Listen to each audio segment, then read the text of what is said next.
আপনি যদি পশ্চিমবঙ্গে থাকেন তাহলে এই খবরটা আপনার জন্য খুবই ইম্পর্ট্যান্ট, কারণ একটা নতুন আইন নিয়ে এখন পুরো রাজ্য জুড়ে জোর আলোচনা চলছে।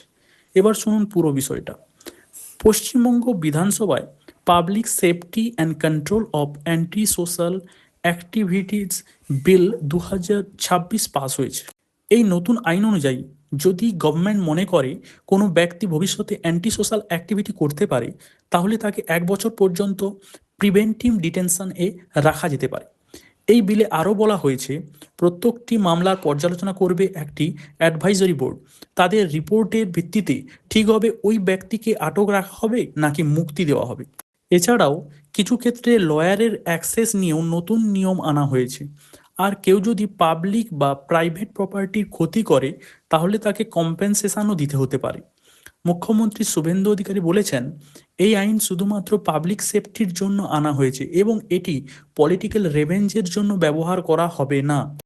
অন্যদিকে বিরোধী দলের অনেক নেতা এই আইন নিয়ে উদ্বেগ প্রকাশ করেছেন। তাদের দাবি এই আইন পিসফুল প্রোটেস্ট এবং সাধারণ মানুষের অধিকারের উপর প্রভাব ফেলতে পারে। এখন দেখার বিষয় এই নতুন আইন বাস্তবে কিভাবে ইমপ্লিমেন্ট হয় এবং সাধারণ মানুষের ওপর এর কি প্রভাব পড়বে। এই বিষয় নিয়ে আপনার কি মত কমেন্ট করে অবশ্যই জানাবেন।